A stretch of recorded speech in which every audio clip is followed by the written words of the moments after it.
There we go. All right, Slash, we're coming back in from. You know what? Let's just come back in. Let's come back in from break. Yeah, from break. All right, here we go. You guys ready?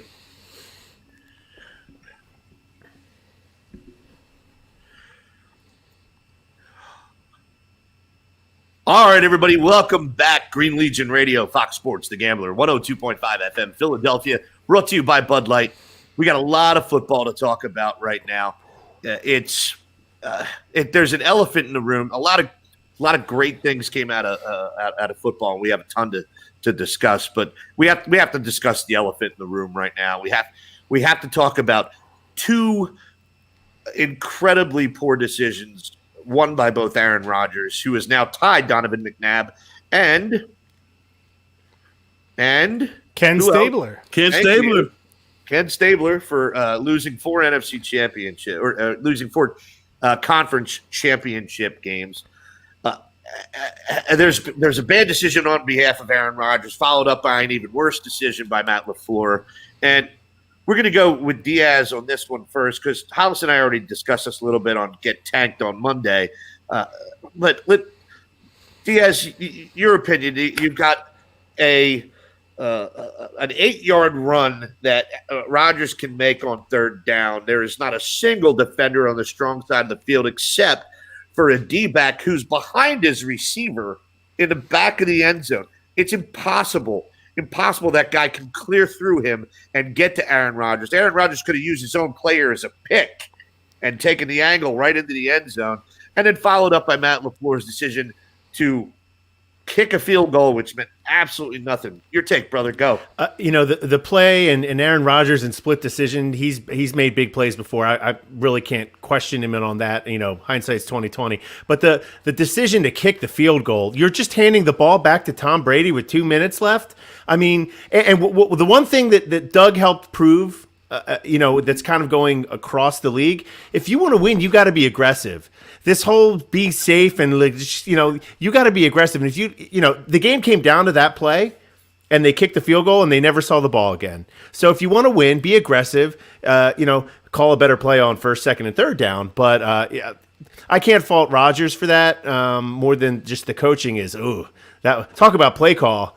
Yikes! In the NFC Championship game, they never saw the ball again.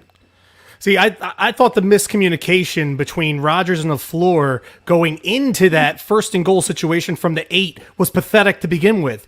Because really, in reality, LaFleur should have let him know, you've got 3 plays to get it done, or you've got 4 plays to get it done. And the fact that he told Rodgers on that third down play, you make the play call. He didn't even give him the play call. He let Rodgers. My gosh, I didn't even know that. He let Rodgers make the play call. And Rodgers even said that he would have called probably some crossing patterns if he would have known that he wasn't going to have fourth down at his disposal. Now, as far as him being able to get into the end zone, I don't know if he was going to make it. I'm disappointed in the fact that he didn't make the attempt to go, because I think if they were closer to the goal line, they probably would have went for it on fourth down if it was fourth and goal from the 4 or the 3. But Ndamukong Suh was right on him as soon as he was about to break. Shaq Barrett was right on when he was about to break, and there was a linebacker right on the goal line. It was probably one of their all-pro guys. Devontae David? I mean, I don't think he would have made it, but I think he would have made the decision on LaFleur, hey, from the 3 or 4, we're going to go for it here. But they completely screwed the pooch. On both ends of the situations, they should have both been on the same page going into that first goal situation. Now, I thought the same thing that you thought, but I thought on second down that Rodgers had a chance to run it and get it a little bit closer, because they ran the exact same coverage all 3 times, and it's like you see the same thing all 3 times. And the part that pissed me off was he made no attempt to pull it down and run, but then when he pulled it down and run, nobody really even came up to try to stop him from running, and you could have got closer to the goal line, closer and closer. And I felt like he just dropped the ball in that situation. He just choked. He nut up. It's kind of like defending Ben Simmons. They let him run, and then he didn't run. It's just like, let Ben Simmons shoot. He won't shoot anyway. It's like, why? You're right. Why didn't he just take you 3 yards, 4 yards, 5 yards? It's got to be 4 down territory. I'll tell you right now, the element that has become so prevalent as we watch more and more football, great teams, when inside the 10-yard line, aren't afraid to run the ball. All right. They don't get nervous and throw all 3 times like just good teams might do. They're going to smash it down your throat. They're going to say, you know what? Not only are we going to beat you, but we're going to take another minute and 20 seconds off the clock and give you even less time to get back. Now, who knows? All right. You could have seen Matt LaFleur playing for a touchdown and a quick score in case they didn't get the 2-point conversion. All right, I don't know if that factored into the equation because let's be honest, that illegal formation or that jump on first down that Green Bay had was a brilliant call to stop the clock before the 2-minute warning, but it followed up by one of the worst calls ever seen. I think you're right, Quimby. I think LaFleur and Rodgers were trying to score the touchdown before the 2-minute warning because it would have given them the 2-minute warning as a stoppage and it would have given them 3 timeouts. And at that point, you're down by 2.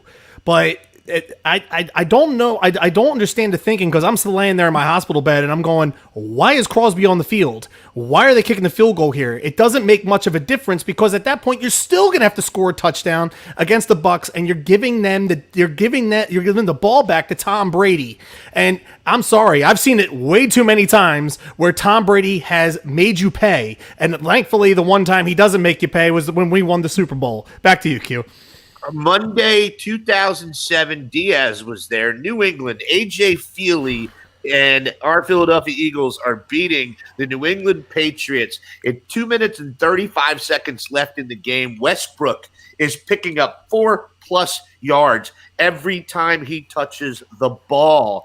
And at the 32-yard line, Andy Reid calls a deep ball into the end zone. What happened? Asante Samuel. Interception. Yep. All right. Wow. And you sit there and go, what was your thought process there? What were you possibly thinking?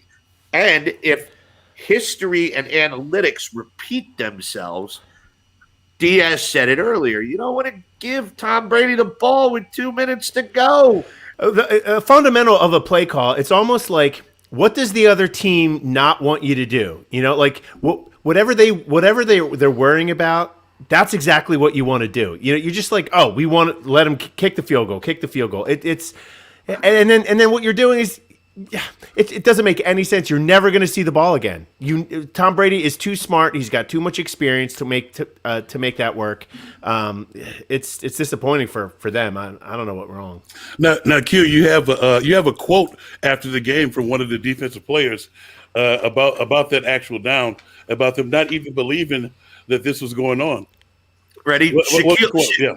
Shaquille Barrett, all right, on the decision to not go for the touchdown. Hey, I couldn't believe it, honestly, Barrett said, because there's no guarantee they're going to make it back down there again. Even if they was on 4th down, they might as well try. But I know if he could take it back, he probably wouldn't do that next time. But I appreciate it. Now the thing with that statement is letting you know that they're deep. If you're paying attention to the game as a coach, you have to know that they've been kicking out of the quarterback's ass. So you need to score now because, as he said, there was 3 turnovers in that game, and all you accrued was 6 points off those 3 turnovers that Tom Brady was trying to give you the game, and you didn't want to take it. Yeah. Tank, I want to know your thought on this. I know we're talking about the end of the game, but to me, the big part about the game was the Hail Mary to Scotty Miller at halftime. That right there, like the coverage, the blown coverage. What did you see on that play as far as defensive coverage? Why wasn't there any safety help over top for Kevin King? Because Scotty Miller blew him away, and he just had no shot on that 39-yard. What's going through your head as a defensive player when you see a play like that? What the hell is he doing? If you watch that entire play, it reminded you. You remember when we played Minnesota and Diaz was watching the game with me? Oh remember gosh, that? Yes. And the guy that was fun. I wish they won, but but the defensive back was looking in the damn backfield the entire time. What the hell are you looking in the backfield for? And your man is running by you. You think you're going to the damn snack bar? Are you talking about? Are you talking about Rasul Douglas with Rasul, Stephon Diggs? Yeah, with Stephon Diggs. The same thing happened to King. If you watch that play slowly, he's looking in the backfield. What the hell are you looking back for? They ran that so they could get pressure on Tom so he can get rid of the ball quick. It's like you're looking in the backfield and your guy's running by you. Stupid. That's stupid deal. And it's Kevin King's fault, really. If you want to look at it, that play should have never happened, especially at that point of the game. Yeah, Scotty, real quick, Quibby. Scotty Miller, I don't know if you guys saw this today, said he's the fastest guy in the league, faster than Tyreek Hill. They asked him specifically, and he said, I would bet on me in a race. Really? Yeah. Whoa. Yeah. Hey, well, maybe we can get Terrell Owens in that race too, huh? You think you can get him to show up somewhere? Yeah. The funny part to me is how Tom Brady always continuously finds these white boy wide receivers like that always seem to get open. Scotty Miller, Wes Welker, Julian Edelman, Jason Amendola. It's like, or Danny Amendola. It's so funny. Like it's like Brady always has to have one of these guys, and he finds them all the time. Well, we have. But sorry, I was my bad. I'm sorry. I didn't see you. You Really? Sorry, I didn't see you. Cut this out, Slash. Pay attention. Okay. All right. What else do you have to add? Oh no, I was going to say he has Evans, Goodwin, and Gronk to take the top off of it. So they're really worried about everybody else. So Scotty's just use their speed and taking what they give them. I hear you. And by the way, I'll have as much of a shot of having Owen show up at something as I will Javon Curse, which, by the way, that email was fun this week. Anyway, Wonderful. Yeah, wonderful. Let's move on to Kansas City, Buffalo real quick. Josh Allen was not ready for that game. Josh Allen was not ready for these playoffs to begin with. He didn't look great. I thought he was not crisp in the first game. He wasn't crisp in the second game until the second half. And he certainly wasn't crisp on that game Sunday night. And you're talking about the best offense in the league that only managed to come up with just averaging over 22 points a game during the playoffs. And you only went up against one formidable defense in that entire run. You guys, your take on Josh Allen and whether or not that was he was ready for that game. I mean, since I love Josh Allen, MVP Josh Allen. Was he ready for the game? He did not play well. He didn't. But is he? Slash loves Josh Allen, but was he ready for it? I mean, who is? You just get into the game and you play. Their play calling was very conservative. You're not going to beat the Chiefs kicking field goals. You got to go 4-down territory all the time. But I mean, he's in the AFC Championship game. I know we'll talk a little bit about some other past NFC championship games, conference games. He's one of the last four quarterbacks there. Is he ready for it? I don't know. I think he'll get back there and he'll do better the next time he's in. Josh Allen, he didn't play well in the AFC Championship game. I thought the Bills were a year ahead of the curve. So, really, in reality, the fact that they made it to the AFC Championship game this year, I thought that was going to be something more prevalent for next season. But if you look at it like this, they had the number one red zone offense this season, and the Chiefs had the number 32 ranked red zone defense this season. And when the Bills got down there in the red zone, they weren't able to finish. And that was a big problem for the Bills on Sunday. And if you look at it too, the Bills defense didn't do enough to pressure Mahomes coming off the concussion and with his toe injury. Josh Allen was running for his life all game long. And that was the difference in the game right there, was red zone and pressure on the quarterback. And that's the reason why the Chiefs are who they are, and they're going on to face Brady in Super Bowl 55. Well, you guys certainly gave me a lot to chomp up there. Well, the way I looked at it, I felt like Josh Allen did not. He did not show up when at the time of need. He picked one hell of a time to go into the tank, so to speak. Giggity. All right. But when you look at it, they were calling the game for him. They were expecting him to put the Bills on his shoulders. And obviously he wasn't ready for that. That's what MVPs do. And he kind of just like screwed the pooch. He pretty much he didn't seize the moment. And I felt like without Moss and Singletary at the same time that he wasn't going to be able to seize the second because and it's like the play calling went strictly to more passing. And it was jacked up. The play call was jacked up. You can't expect to win the game not run the ball, knowing that they didn't even make Kansas City come out of their sub package. That's how much they didn't run the ball. So if all I got to do is worry about the pass, we've made you one dimensional. This is the playoffs. We got DBs. We're here for a reason. Point blank. I'll be here all week. You guys love the take. Green Legion Radio, Fox Sports The Gambler, 102.5 FM, Philadelphia. Brought to you by Bud Light. On our coming back in from our break here, we do have more football, but we're going to do that at the top of the hour. We got a sack attack coming up here when we come back from break, and I think there's going to be a lot of JT conversation in there. JT. Which we are extremely excited about, everybody. So, again, Green Legion Radio, Fox Sports The Gambler, 102.5 FM, Philadelphia, brought to you by Bud Light. We'll be back right after this.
All right, everybody. Green Legion Radio, Fox Sports The Gambler, 102.5 FM, Philadelphia. Diaz, thanks for not being on mute when you smashed into the studio right there. Appreciate you, baby. Yeah, that's what happens when you come out of the song. We'll make changes and we'll do better. I'm just messing with you. Yeah. All right, Hollis, you're on mute. Thank you. But I appreciate you unmuting just to laugh. Did you guys get that? Yes. Get it, baby. Yo, Get it. keep all the laughs, delete all the snorts. That's all we ask. That's all we ask. Did you see his face there? Yeah. Love you, big guy. All right, everybody. We're figuring some stuff out, and I think we're doing a lot better. I hope you guys are enjoying the show. It is time, everybody, for a sack attack.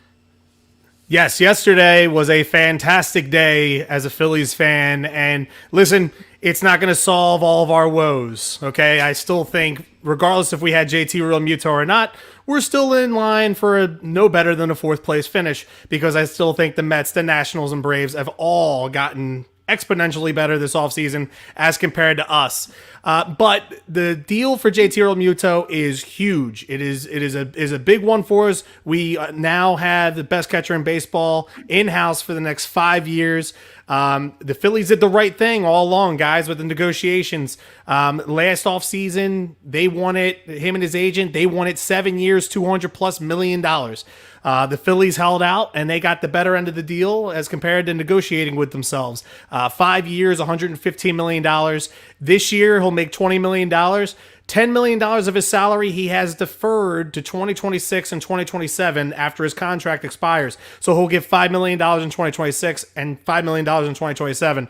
Outside of that, he'll be making a little less than $24 million from 2022 to 2025.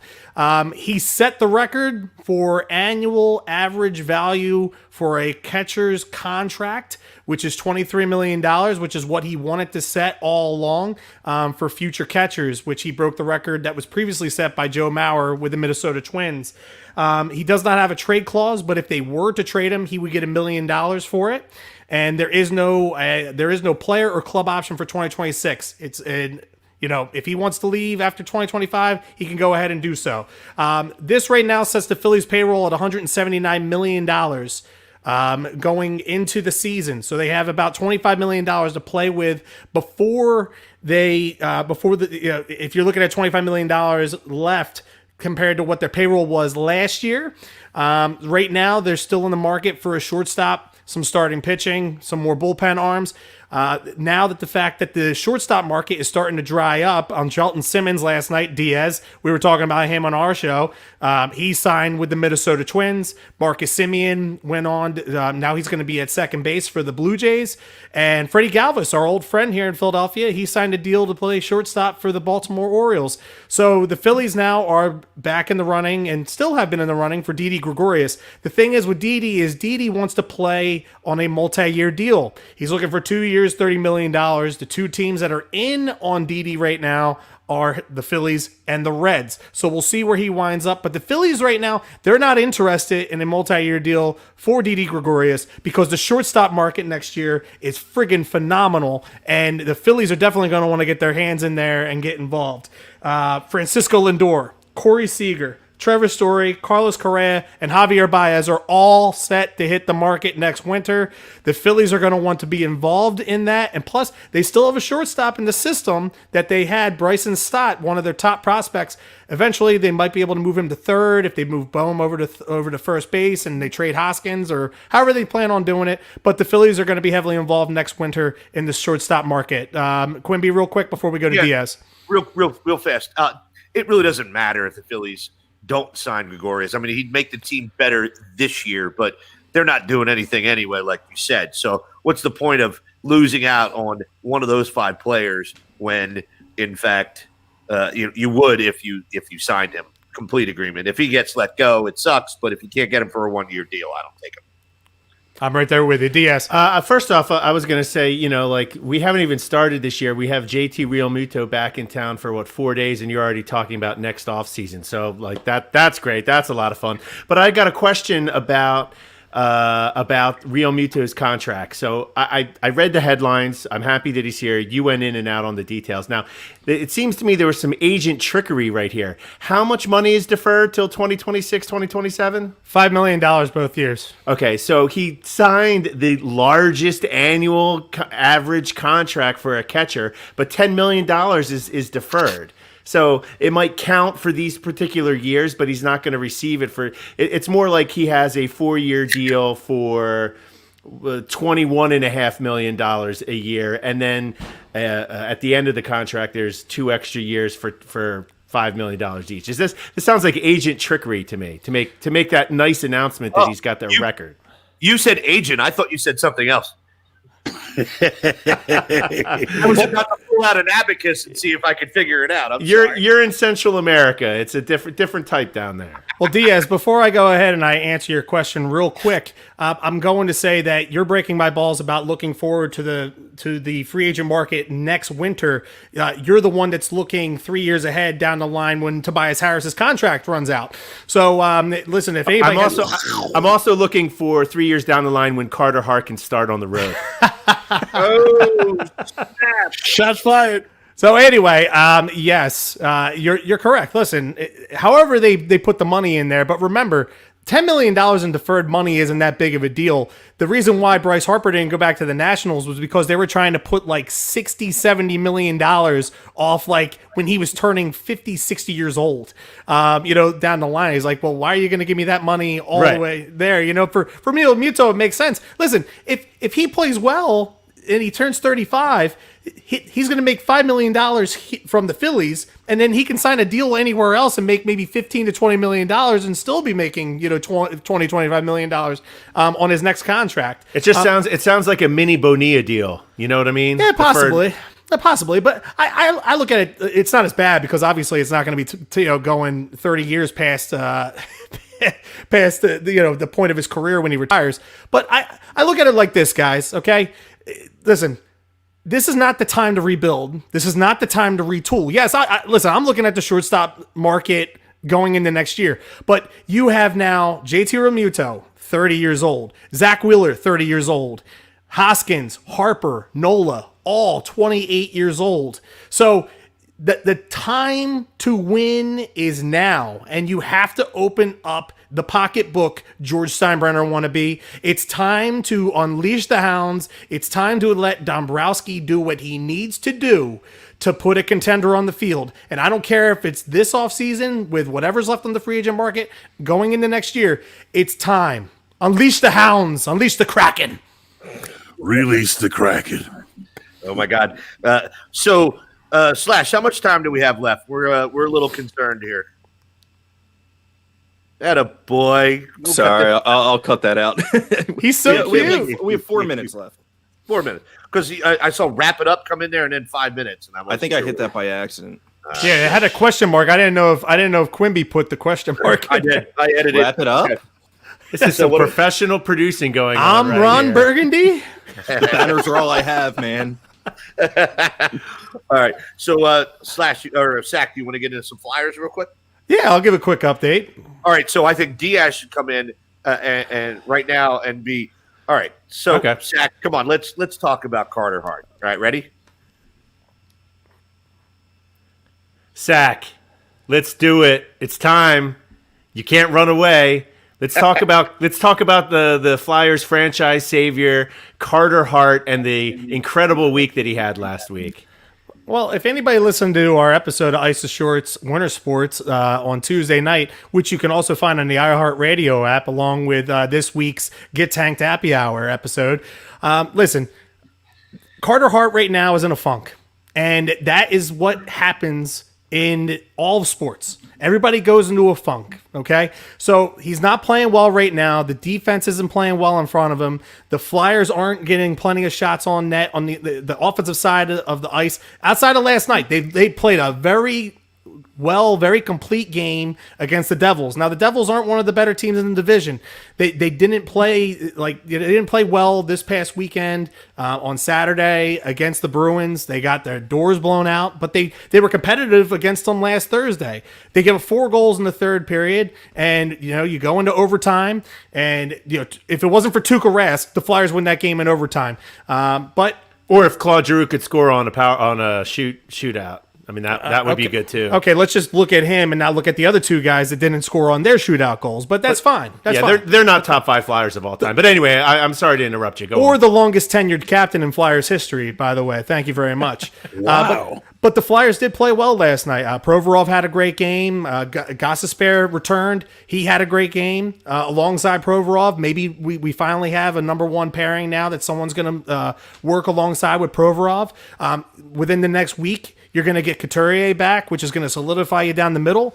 Myers is going to be back on the second pairing with Sanheim sometime within the next couple weeks. The Flyers have to get healthy, in those 2 areas, and they have to be more cohesive between the forwards and the defense, because when they're playing well, when they're getting exits out from the defense to the forwards, and the forwards are getting the pucks down into the corners and they're forechecking well, that sets up everything across the line, and will help the goaltenders so much better. And I'm looking forward to it when Carter Hart actually has an opportunity to prove Diaz wrong, which he will, unlike Ben Simmons proving me wrong.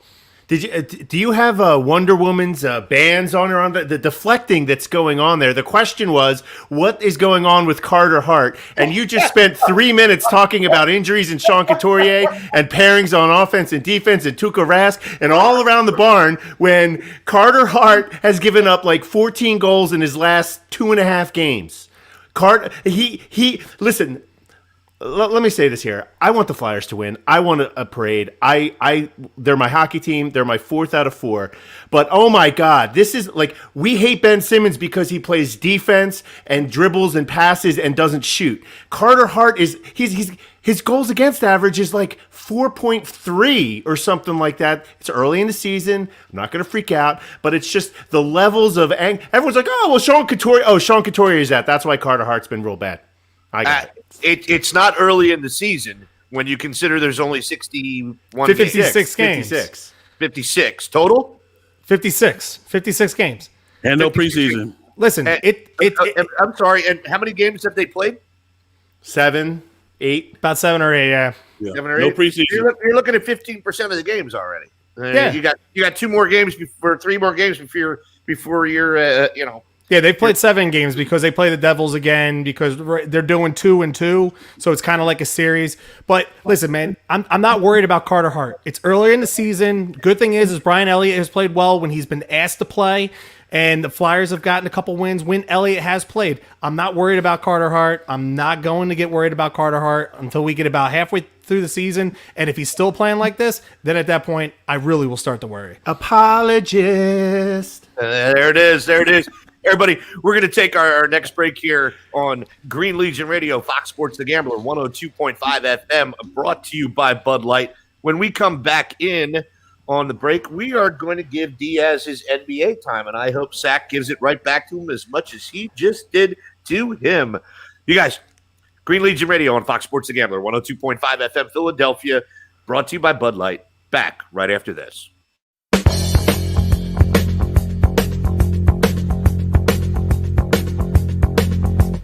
Lido missed the boat that day he left the shack, but that was all he missed, and he ain't coming back. Yeah, Tombstone Bar in a juke joint car, he made it stop just long enough to grab a handle off the top. Next stop, Chi-Town, Leo put the money down and let him roll. He said, one more job, ought to get it. One last shot, before we quit it. One for the road, lead up. Whoa. He's for the money, he's for the show.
All right, Green Legion Radio, Fox Sports The Gambler, 102.5 FM, Philadelphia, brought to you by Bud Light. I hope you can see my signs now, you guys.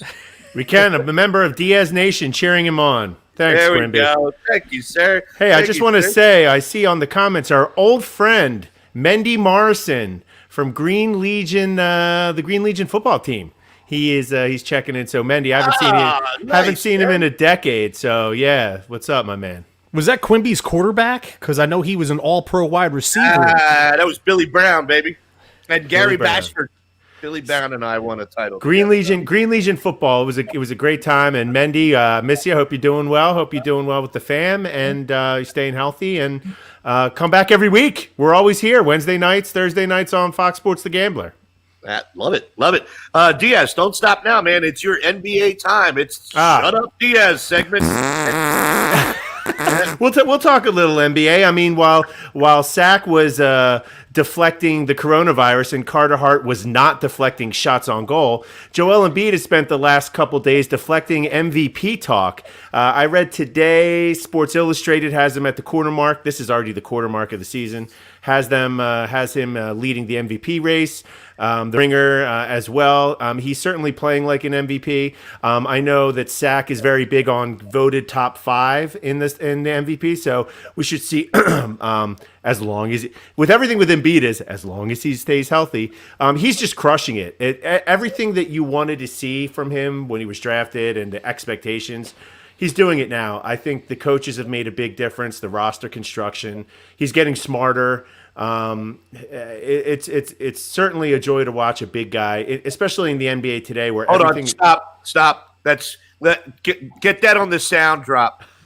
Snatch. What did I say? I wasn't Certainly a joy to watch a big guy. There you go.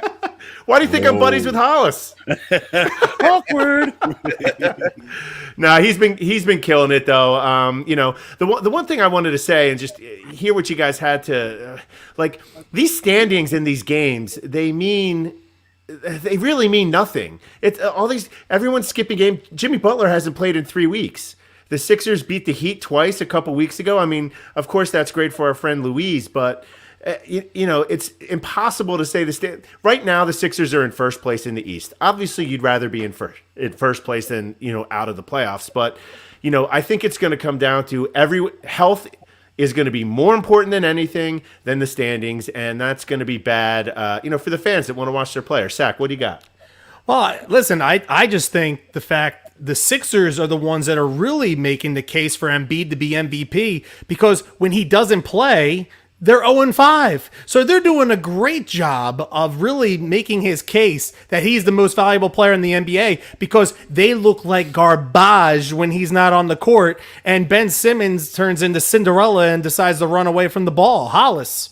I had to cover my eyes the way you were dismantling him like that. But you are correct. It's kind of hard to watch them without Embiid because they don't go like they're supposed to. And me and Sack was talking about this earlier about them. Somebody stepping up, somebody taking those minutes and using it as a point to prove that you belong on the squad and prove that you belong with the team.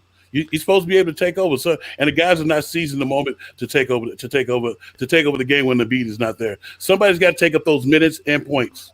Mike English is right on there. They're 0-4 without Embiid, which is kind of like, what we need to add a video in here, Quimby? We need to add a Captain Obvious video. Like, they're not as good when Joel Embiid is not on. I know the Flyers are better when Carter Hart is off the ice, but Joel Embiid not being on, what are you saying? Denver is worse when Jokic is not on the floor? Kawhi, LA is worse when Kawhi's not on the floor? I get what you guys are saying. You want to see the other players around step up and fill that void. And the problem with this team is, and where they could fall in the playoffs, is not having that secondary go-to creator that could create off the dribble. Slash is coming in here to give me some grief. What do you got, my man? What's the difference between the two teams you just mentioned and the Sixers? The Sixers are in first. They all have a number 2 guy that can step up when their big guy's out. The Sixers are in first place. Yeah, because of Embiid. You If can't Joel win a Embiid- championship with one guy. You need to have a surrounding crew. I hear you, but when they all are on the floor together, they're 9-0. they're like a plus 17, which would be like historic in net rating. I mean, what we're talking about is the playoffs and championships, right? That's what we were going for. So I don't care about a Detroit game in January. I know it would be more fun in the moment to watch, but it's like we only care about the games that they're going to be in the playoffs. If Joel Embiid gets hurt in the first round, what? Like, yeah, it's over. Maybe they win one round. Maybe they win two. I mean, Joel Embiid is the MVP of the team, certainly. Listen, this is like we can't have shiny things. We can't have shiny things. They're in first place. Joel Embiid's an MVP candidate. Let's bitch about something else with them. Zach. The frustrating part, and we went over this last night, the frustrating part as a Sixers fan is, listen, you want to watch quality basketball every single time that they touch the court. Now, you don't want to watch a Sixers game when Embiid's not playing, because theoretically they have no chance to win, because there's nobody else on that team that steps up into that role and elevates themselves. And you have Ben Simmons going, well, hey, listen, 15, 16 points a night. Well, Doc needs to go, dude, I need you to give me 22, 25 points tonight, because that's exactly what I'm going to need from you. And that's the frustrating part that people aren't getting. Quimby. When you guys talk, or Diaz, when you talk about it, I mean, you're literally saying, yeah. What do we have to worry about? Joel's here, all right? No, we have to worry about that, because there's one thing that history's proven is that this guy can't stay healthy. So if you don't have that supporting cast like these guys are talking about, if you don't have a Neon Baudreau like Russ Taylor said, all right, you're going to be screwed, and it's going to come in the playoffs after these guys are weathered from an entire regular season. So they have to consider heavily that which everybody's concerned about. Yeah, no, I hear you. And listen, I'm not saying you guys are wrong. I'm just saying that, like, Joel Embiid, without him on the team, look, they're not going to be. I'd like them to be better, but they're in first place. They're 9-0 when they have their starting lineup. If they don't have their starting lineup, or any of these other teams, those other teams aren't going to be winning in the playoffs as well. So yeah, I get you. They're probably a 400 team when he's off the court, over the course of a season. Not that great. When he's on the court, they're a 700 seed. They're 12-2. Like, it doesn't mean that everything is rosy. It just means things are a little bit better. I kind of think of this year as sort of like, I was giving you grief about the Phillies and next year's shortstop, because this roster was so screwed up from last year.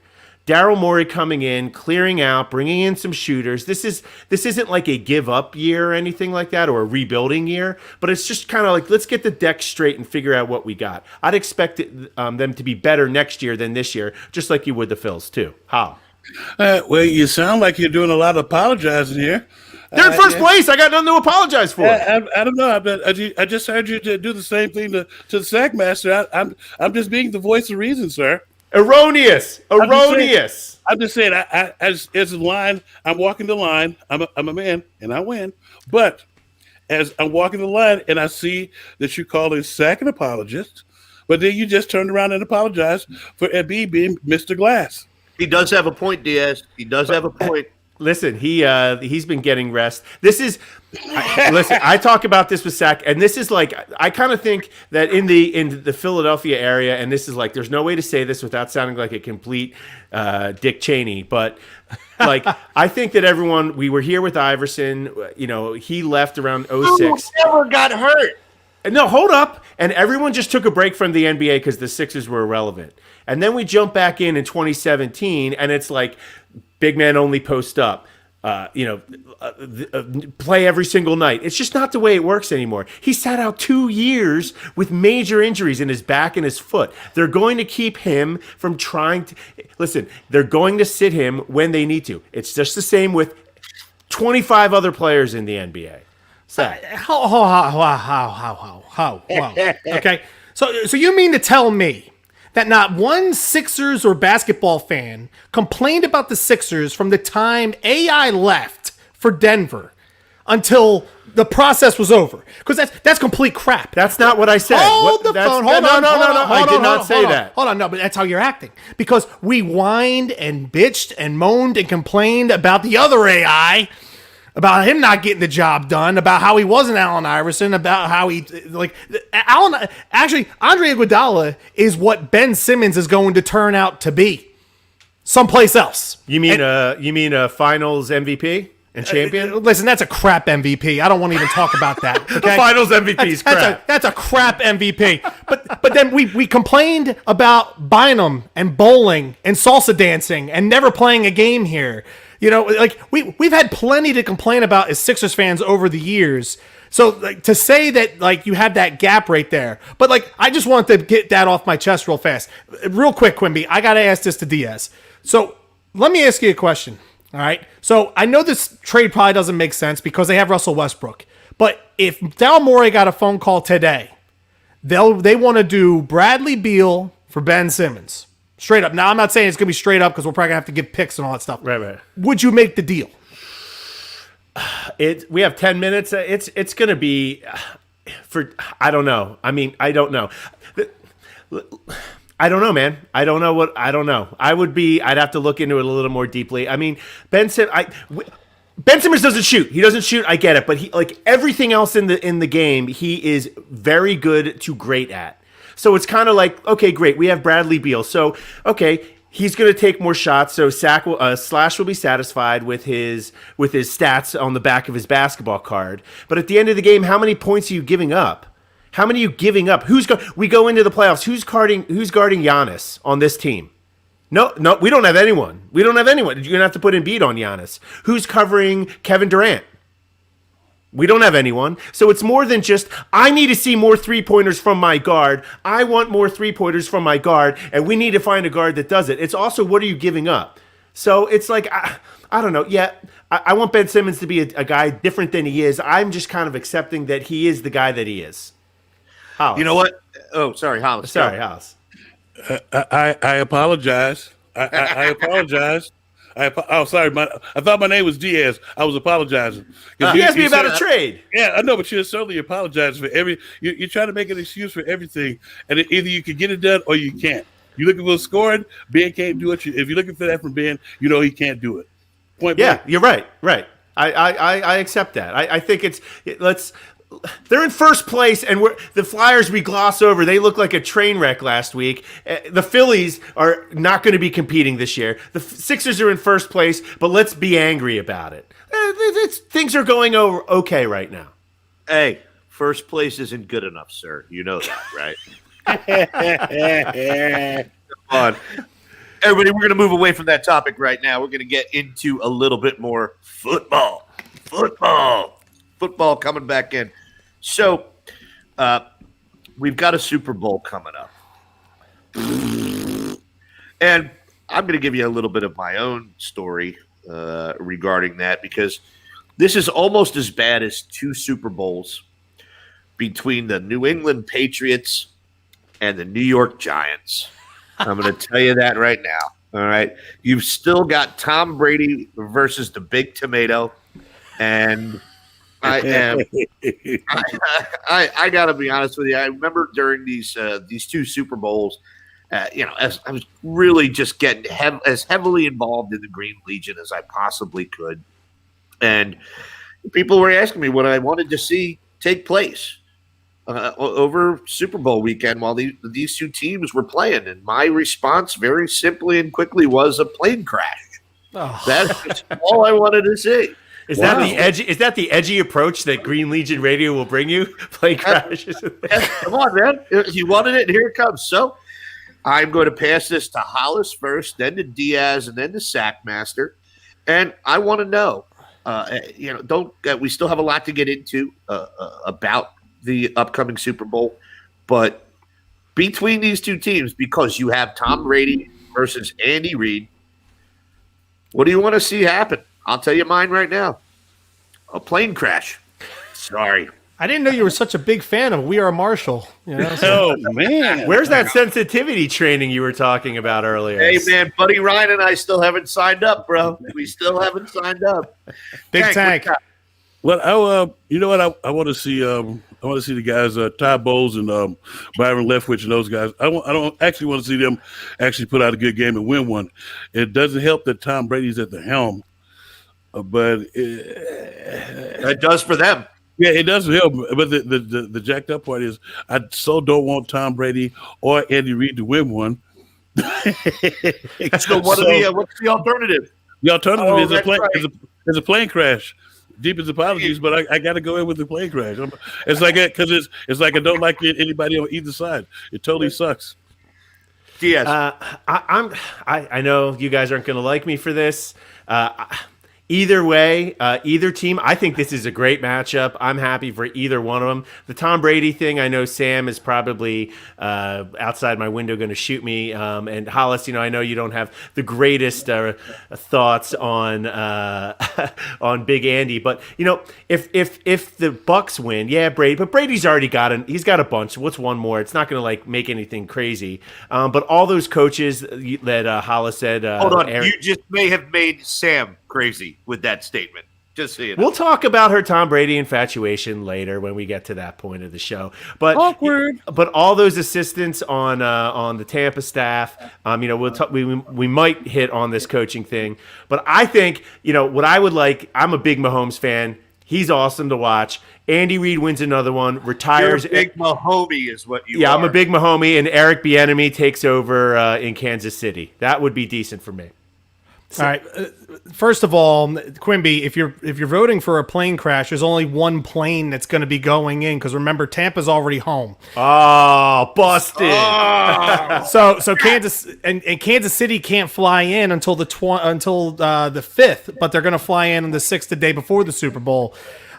Listen, I look at it like this, okay? I don't hate Tom Brady. I hate the Patriots, but I don't hate Tom Brady. And listen, he's been in 9 Super Bowls already. And if you look at his 9 Super Bowls, there has been one Super Bowl that has been a complete bust and boring and not interesting at all. And that was the one against the Rams 2 years ago. So, and I listen, I didn't enjoy Super Bowl 39, but I along with Diaz, I agree. I like Kansas City in this game. They have Pat Mahomes. They're going to be missing both of their offensive tackles, which is going to be a problem dealing with JPP and Shaq Barrett.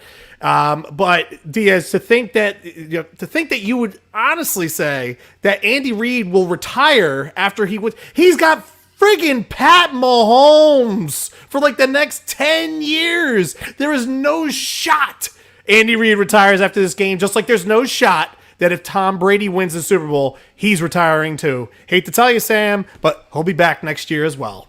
Okay, that is unacceptable. That's unacceptable. I can't deal with him for one more minute. And the fact that he's getting a home Super Bowl, I think I cried the other day for that exact reason, because no one deserves that. Slash, we got to bring you in on this one, baby. What do you got for us? What do you want to see take place? Oh boy. Uh-huh. I almost don't want to answer because I feel like any answer I give is just going to be the wrong one. If you pick a team, the answer is wrong. Yeah. On this show. I'm kind of leaning Tampa Bay just because of you have the homegrown factor in Todd Bowles and Bruce Arians. And it would be remarkable at what Tom Brady would do. Sorry, Tank. Don't hit me next time you see me. I'm But going to. I'm kind of leaning Tampa Bay, but for who I think is going to win, I don't think anybody can stop that Kansas City offense. Well, you know what? I've heard a couple of things, and at the very least, I hear that Andy Reid is trying to avoid some things that make him look fat: mirrors, scales, photographs. So, at the very least, something good's coming out of this Super Bowl, I guess. Zach. All 3 of Andy Reid's Super Bowls have been in Florida. Jacksonville, Miami, and Tampa. Leave the Speedo at home, Coach. Come on. Hold on a second. Now, if in fact Andy Reid wore a Speedo on the sideline, then I would want Kansas City to win. Give me a prop, baby. That's it. That's what you get. Does that mean you're going to be wearing a Speedo for next week's show there, Quimby? Hey, you guys don't like my legs. I do. It's all good. Super Sam, what do you got? I would put that picture on my wall. Oh yeah, absolutely. Andy Absolutely. Reid in a Speedo, if he crushes Tom Brady, on my wall. Dear God, no. Would you get a fat head? Well, it's Andy Reid. There's nothing slim about that. I know. I'd get a fat head. There we go. Here we go. All right. So that being said, Fox Sports The Gambler here in Philadelphia. Chiefs are 3.5-point favorites right now, and the over-under is 56. Tank, what do you got? In the beginning right now, we don't have player interviews coming up. We don't have any practice injuries that could arise. That usually doesn't take place. Tank, also want your take on this. Are practices leading up into the Super Bowl pretty soft? So, in fact, no one gets injured. Well, no, they're not pretty soft. They're pretty.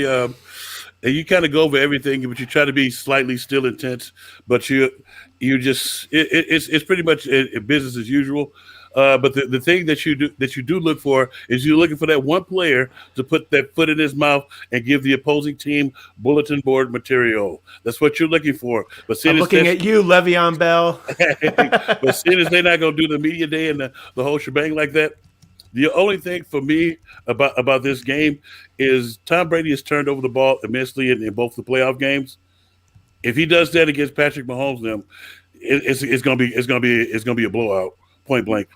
All right, you guys, let's do this because we're running out of time in this segment. We're going to continue this conversation coming back from break. Let's do that. Green Legion Radio, Fox Sports The Gambler, 102.5 FM, Philadelphia, brought to you by Bud Light. And this song is dedicated to Diaz, baby.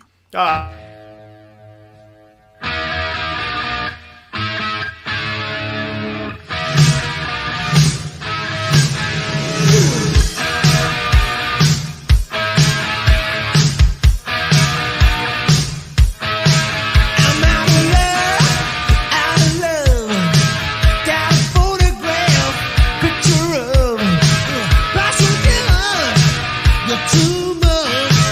You're the only one I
All right, everybody, back on Green Legion Radio, Fox Sports The Gambler, 102.5 FM, Philadelphia, brought to you by Bud Light. We're talking predictions, little ones, just basic predictions, spreads, and over-under. 3.5-point favorite Chiefs, and the over-under 56 right now. I think that moved up at least a point. Hollis was giving us his take on soft practices before the Super Bowl to make sure key players aren't injured, and what his prediction was going to be, and then we're going to hit Diaz and Sack for theirs. Hollis, why don't you finish up what you were talking about? Yeah, I was talking about basically one player putting his foot in his mouth, about like calling the other team out or saying what he was going to do, or giving people that unnecessary motivation for the game. I don't know if anybody has ever been in that situation. Could be you're a sports guy. You should be back there on Athletes Row. Have you ever done anything or said anything? Shout out Athletes Row. Done anything to say anything that made the player on the opposing team, come after you a little bit more? All the time, man. Half my game was talking trash. That's all I had. But this is a little different. This is like something that you're giving them weeks to think and fester. You give them the week to think and fester about. Well, it all depends on the player, right? I mean, you're finding out if somebody would have given Josh Allen 2 weeks and told him that he looked like a deer in the headlights for the first 3 playoff games, I kind of don't feel as though he would come back iced up in his veins. I kind of feel like he would flutter like Sack suggested. This was not a progression in his. This was too early of a progression for him in his career. I don't think he was ready for it. But you say something like this to a Tom Brady, besides the fact that he'll probably forget to send Samantha Ross the Christmas card. He's going to come back and just tear your ass apart. So, now what I was going to tell you was I was a part of one of the games where we were playing against Brett Favre and the then champion Green Bay Packers, and Coy Detmer was our quarterback. We were doing pretty good. Coy threw a touchdown and pointed to the sideline and did the old get on your knees and slap around like they were his whooping boy. You didn't like that? Oh, the big wiggle? Yeah. No, not the big wiggle. He did. He pulled it out and then slapped it like he was slapping. Yeah. He was a fish laying on the back of the boat, just coming in off the water, baby. Yeah, and so, but you guys went out there for the next series with Brett Favre. Just seeing that, Brett Favre proceeded to do a 5 to 6 play drive where he had position and he was so focused. Soon as he scored the touchdown, he looked at Coy and did the same thing. And you don't awake a giant. Let him sleep. If we're close, don't wake him up until the end, point blank. And in saying that, I think this game may go the over, mainly because Kansas City, I think, is going to go the over, but make it go the over. But I think they're going to make Tom Brady throw him a couple of picks. It's maybe a blowout. I think. I'm taking Kansas City all the way. I don't think it's that close. 3.5 points. I think that if Tom Brady wants to toss the ball to the other team, Kansas City will not go soft like Green Bay did. I'm just thinking. I'm honestly thinking that it's going to be more like 8.5, 9. I heard this stat today. I don't know if it's true, but Pat Mahomes has never lost a game by 8 points or more. That's a crazy stat. That's a crazy stat. Now, this team is good, and Kansas City has challenges in their running game, but I think this is where stars shine, and it won't be a home game for Tampa. I'm looking forward to being a Mahomie in a couple weeks, 10 days. The huge matchup in this game is going to be the offensive line of the Chiefs versus JPP and Shaq Barrett and Ndamukong Suh. If you can stop them from getting pressure on Mahomes, he's going to torch you all day long. And especially with Travis Kelce and Tyreek Hill, we saw what the hell they just did the other day, which was just insane. 13 catches for Travis Kelce, another 10 by the Cheetah and 180, 190 yards. And remember the last time these two played in Tampa, Tyreek Hill had over 200 yards in the first quarter against that secondary. So I won't make, go ahead. We have breaking news, Sack, and then come back right to you. Everybody on the show after the Super Bowl, if Tom Brady throws an interception, Super Sam will be streaking on our next show. Woo! He will be streaking on our next show. All right, just wanted to make sure everybody knew that, so you have something to look forward to in a couple of weeks. Sackmaster, please continue, sir. Listen, I look at the 3.5 spread, and to me, this game is a 34-28 Kansas City Chiefs W. So Tom Brady will not be rocking the 7th ring. We all know Sam she's chasing one of her own, but someday she'll find her own Prince Charming, maybe someone as good looking as Tom Brady. So we're not doing picks or results, Sack? Results. Yeah, let's do results, Zach. I don't even know what happened last week. Well, He's got a ways to go with a blood clotted leg right now. Yeah, where you been, man? Slacker. Oh yeah. Just laid up on bed rest. Blood clots in my lungs and my left leg. 2 days in the hospital. You can never stay Fantastic. healthy. Can never stay healthy. Oh, Zach. Oh yeah, great. Hey, listen, should I bring up the fact that your buddy? Listen, Quimby, I gotta send you this meme that his buddy made up. It's Embiid's head on Cal Ripken Jr.'s body, and it has the streak in the background, but it's 3 games instead of the 2,600 games that Ripken played in a row. It's solid stuff. That's awesome. Love it. I got to tell you right now, man. If you're not betting the over in this one, I don't know what would suggest this game could possibly go under. However, it's usually the games where you feel as though the over is going to hit regardless. That's usually when the under hits. That is waking up the giant, Tank, because that over under is suggesting to both defenses that you're not good enough to stop the other team's offense. So you never know who's going to come out. Example, Buffalo Bills versus Baltimore Ravens this year. All right, we can talk about Lamar Jackson all we want and say he's not up to the challenge, he wasn't ready, but 3 points, we all thought Lamar Jackson was going to come up pretty big in that game. We thought Buffalo was going to come up bigger as well, and that they were going to beat them. That's why they were favored in that game. But I would lay on the over, but I don't know if I would take out a second mortgage on your home. So before you do that, that's where I would say. And with 3.5 points and Tom Brady, I'm taking the Bucks with the hook. I know it. I hate it. Sackmaster, go. From what I heard, correct me if I'm wrong, I think this is either the highest or second highest over-under in Super Bowl history. So this line is really set high for what they're expecting to happen in the game. Diaz. Just Quimby's mush gambling line. Our good friend Jay coming in great. Here comes Quimby's crappy gambling advice. It's true. It's true. Go the other way. Quimby, I was wondering, since you're down in Costa Rica, do you got any kind of different lines down there or anything like that? Is it all, you're still using U.S.-based books and everything? You're still using U.S. Books. I can't place my bets through U.S. books, but I have somebody up there who is. So, try not to get in any situation where I don't have action on a game.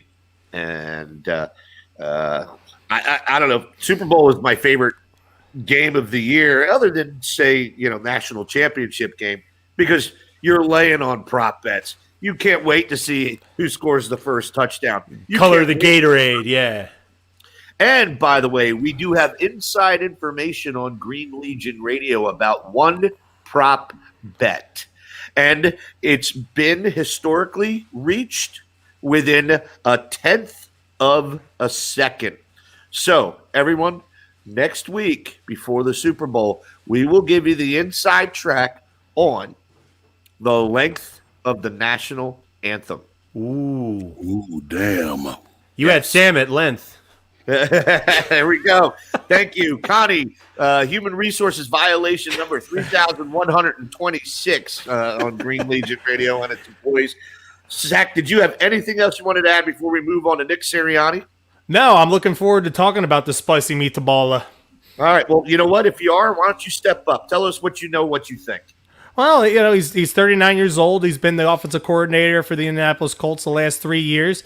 The Colts, 2 out of the last 3 years, have had a top 10 offense. The 1 year was the middle year, and that was when Andrew Luck decided to retire a couple weeks before the season was set to begin. So they kind of got caught with their pants down. But outside of that, listen, man, Did we have Sam at caught with your pants down? Yeah. We need an alarm. But listen, what he was able to do with Frank Reich is, remember, their first year there was when Andrew Luck was coming off of his arm surgery, where they weren't even sure if he was going to be able to play football again. He had the best year of his career. He threw 40 touchdown passes. They went into the playoffs and he played well. And then last year, Phillip Rivers had one of the best years of his career as far as turnovers were concerned.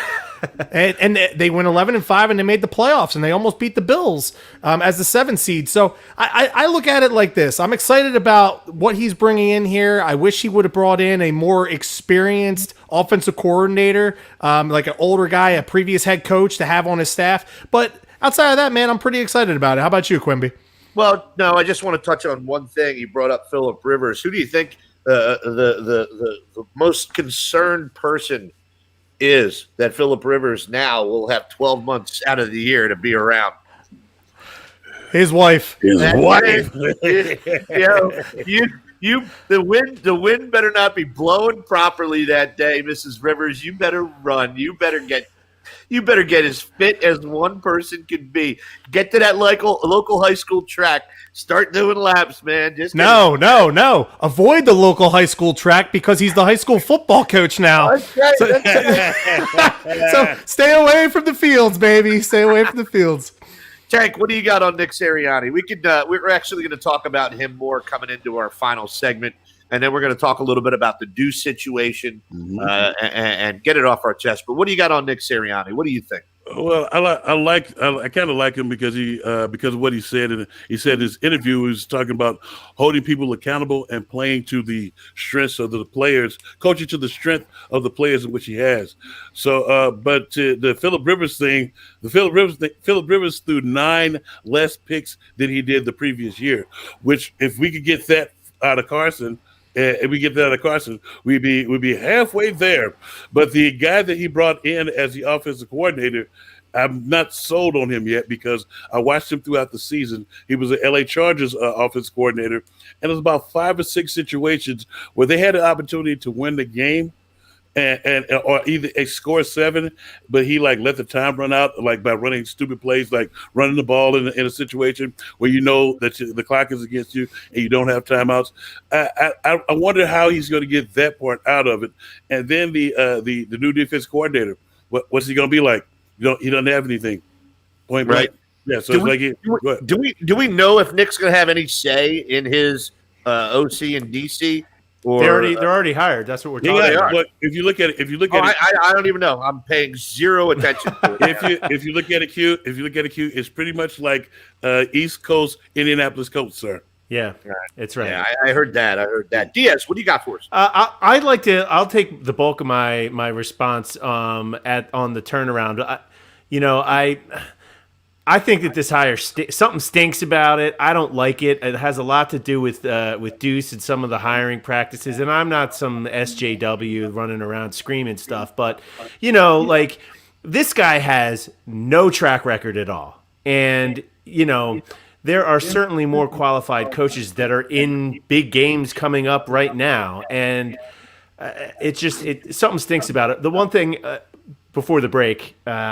The Eagles on social media, on Twitter and Instagram, they had someone with their phone walking around as Nick was being introduced to the facilities and everything. He walks out on the practice field and he turns to them. I don't know who he's with, and he's like, "Oh, do you guys hold camp here? Training camp here?" It's like, oh my God, this guy doesn't even know about training camp. He's just like a total blank slate. Whatever. If this is the best you can do, but it stinks to me. It's not that big of a deal about asking if they have training camp there because a lot of teams still have their training camps No, elsewhere. there's like 4 teams. 4 teams do that. Okay, all right. So like what, Dallas, I think, New Orleans. Like there's still teams that do it elsewhere. Maybe he was doing that with Indianapolis. But if you look at what they do in Indianapolis, they were third in time to throw. The Eagles were 30th.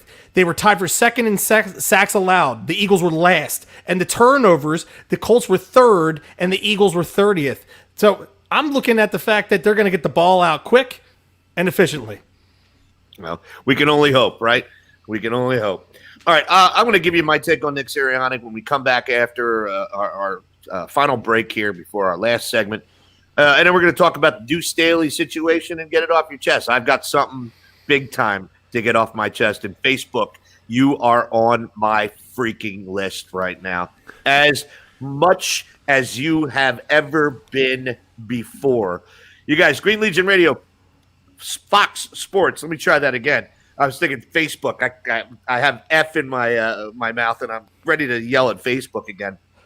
Green Legion Radio, Fox Sports, The Gambler, 102.5 FM, Philadelphia, brought to you by our good friends at Bud Light. Back for our final segment right after this.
Rubber band.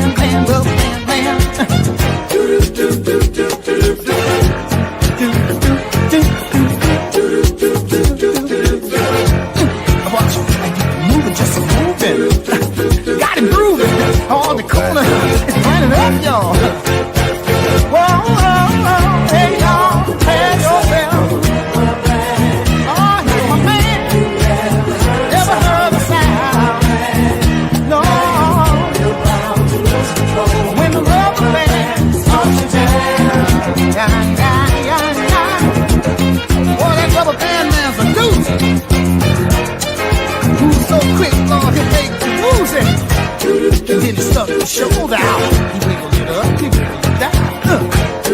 Got his feet to moving, that rubber band off the ground.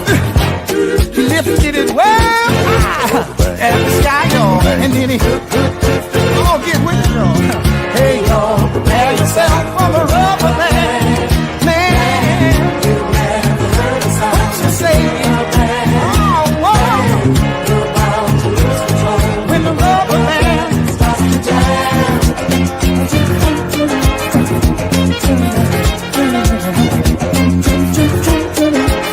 A rubber band man.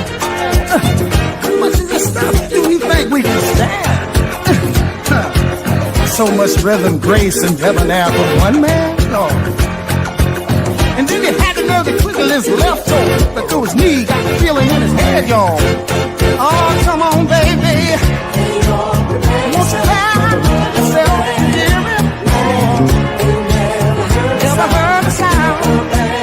Oh, he's my man. And he likes to jam. The band man starts to jam. Moving up and down across the land. Got a wiggle all in his waist. Everything about him seems out of place. Just moving, just a rubber band man, just moving, just moving, just a rubber band man, get down, oh, get down, brother. Oh, he can jam, y'all. All right, everybody. Green Legion Radio, Fox Sports, The Gambler, 102.5 FM, Philadelphia, brought to you by Bud Light. Slash, I'm going to do that again because I don't know if I gave enough time between. I thought I was going to get that on the drop down, so I'm going to give it a couple seconds to come in. All right, everybody. Green Legion Radio, Fox Sports, The Gambler, 102.5 FM, Philadelphia, brought to you by Bud Light. My name's Quimby. I'm joined by my other hosts, Hollis, Tank, Thomas, Michael, Shut Up, Diaz, Chris, Sackmaster, Sack Attack, Reggie.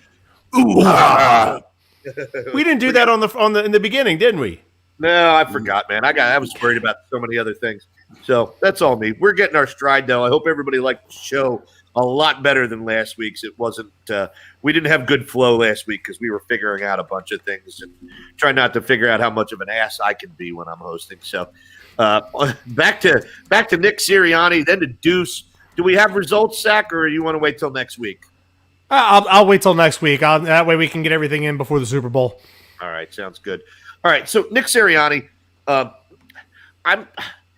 most people around here don't know anything about him. You got to listen to the Marcus Hayes of the world, and I'm not going to put much weight or accountability in their articles or pass my judgment based on that. What I am going to do, however, is listen to the writers in Indianapolis who have been associated with this guy and covering him for as long as he's been there. And it turns out that 90% of the writers in Indy are filleting this guy pretty heavily. That's really what's going on. They like him. They think it's a loss for their team. That's kind of what I want to hear. If anybody just goes, hey, we wish you luck, man, peace out. No, most of them are saying this is going to be a loss for the Indianapolis Colts, and that's what I want to see. But there's also something very interesting about one of the writers, and I can't remember his name. Obviously, we don't listen to him or read anything that he ever has to say. And it was his commendation of Nick Sirianni's organizational skills. And I heard that, and I immediately thought of Binders. The big tomato. Andy Reid.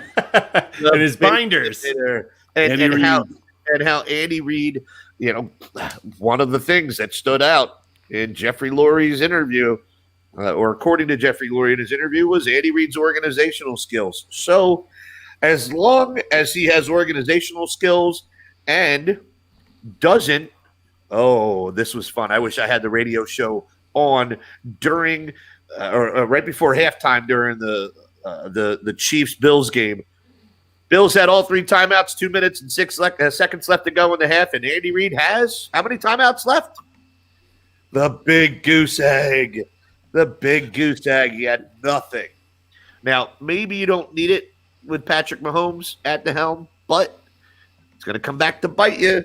It's going to come back to bite you. You got away with one, Fat Andy. You got away with one, but I don't know how many more you're going to get. So I am patiently waiting to see what takes place. We knew we weren't going to get a big name. I just put that out of the equation now. We all knew this was the slop that we were going to get, if there was slop. So, let's wait to pass judgment. Let's give this guy an opportunity. Sack. Listen, the only time that I can remember in my lifetime where we were really excited about the person that we hired to be the Eagles head coach was Chip Kelly.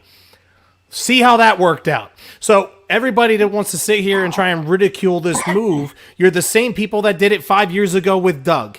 You got to see what happens. You got to see what we have. You got to see how he coaches, how the players react to him. And if they do it in a positive way and the Eagles can come out and actually win some football games next year, it's better for all of us. I would like to read a statement right now. Appreciate that, Sack. We're going to move on to our man Deuce.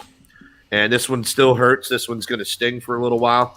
This is a homegrown guy.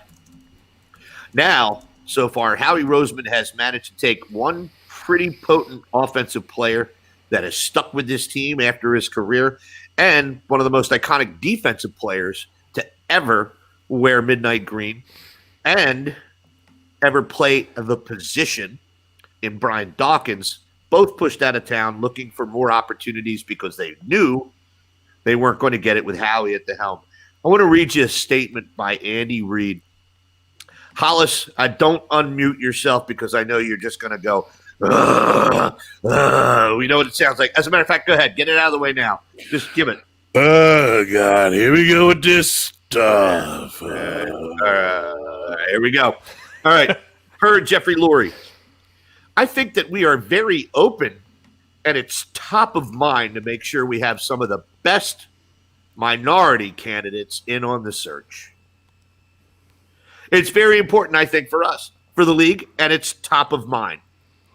Deuce is a great representative of the Eagles and knows our values. I would expect him to be part of the search as well. Hollis and I talked about this on Monday. Diaz and then Sack. Why does minority even come up in that equation, in that statement? There's no room for it.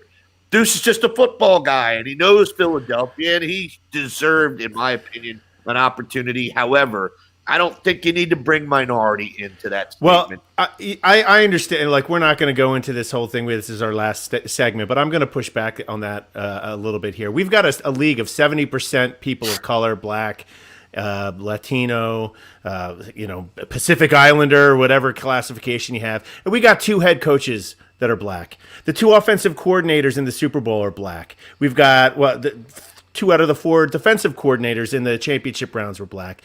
There's a big problem. And listen, I don't have all the answers and I'm not pretending to do, but it starts from the ground up and we're like, and I get it. Listen, I don't think that Jeffrey Lurie was looking at race was a consideration, but I think kind of the problem is until that is part of the consideration, at least on the lower levels and guys work up, it's never going to change. So it's no, Nick Sirianni. I mean, you could find there are better qualified coaches right now in the Super Bowl than Nick Sirianni. I don't know if he's going to be good or bad. It sounds to me like, he's fine, whatever. But at some point here, you got to call a spade a spade. There's 2 head coaches that are black. That's a problem in a league where a majority of the players are black. He did interview 3 minority candidates. He did interview Deuce, Todd Bowles, and Saleh, the guy that wound up going to the Jets.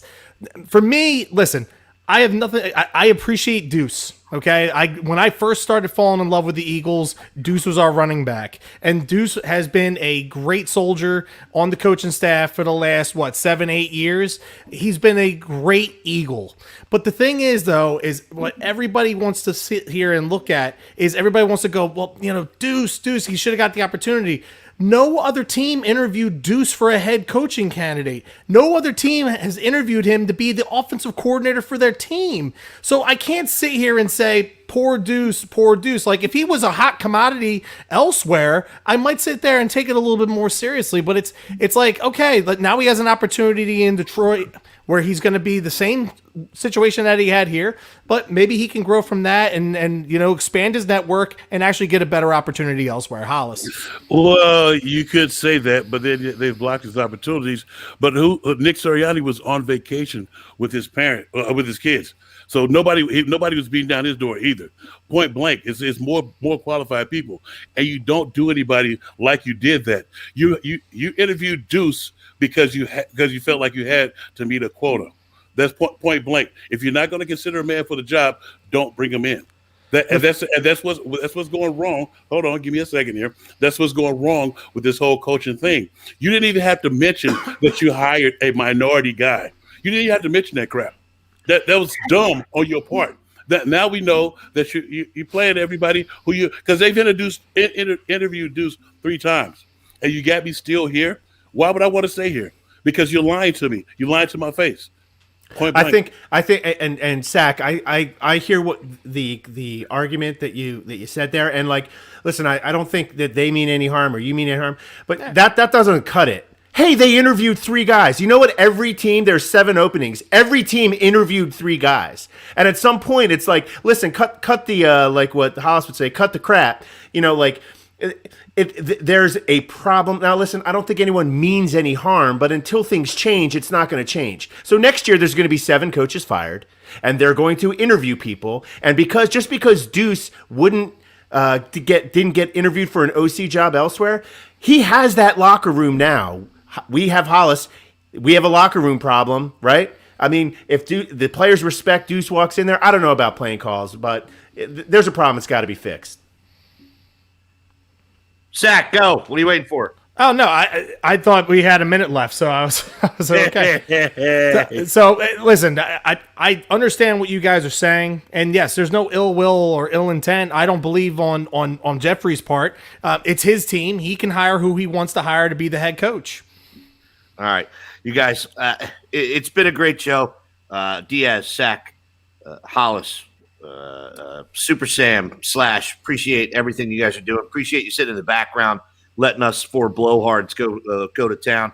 I think it flowed a lot better this week. I do have one thing I want to get off my chest real fast, and I'll do it in 20 seconds. Facebook, you suck. All right?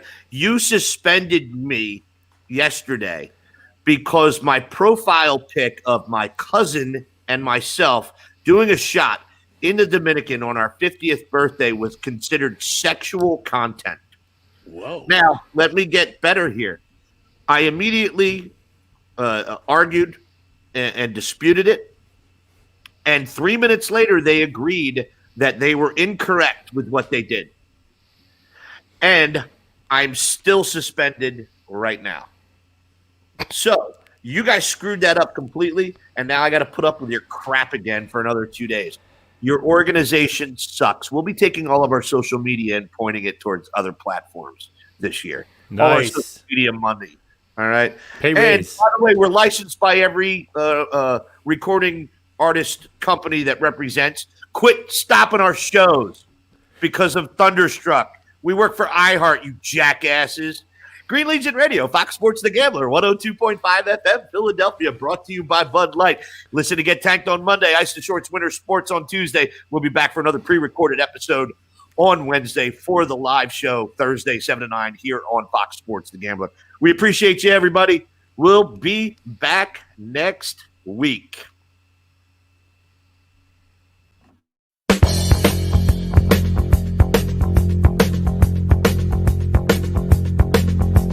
Lido missed the boat that day he left the shack, but that was all he missed, and he ain't coming back. Every Tombstone bar and a juke joint car, he made it stop just long enough to grab a handle off the top. All right, you guys, that's all we were going to have is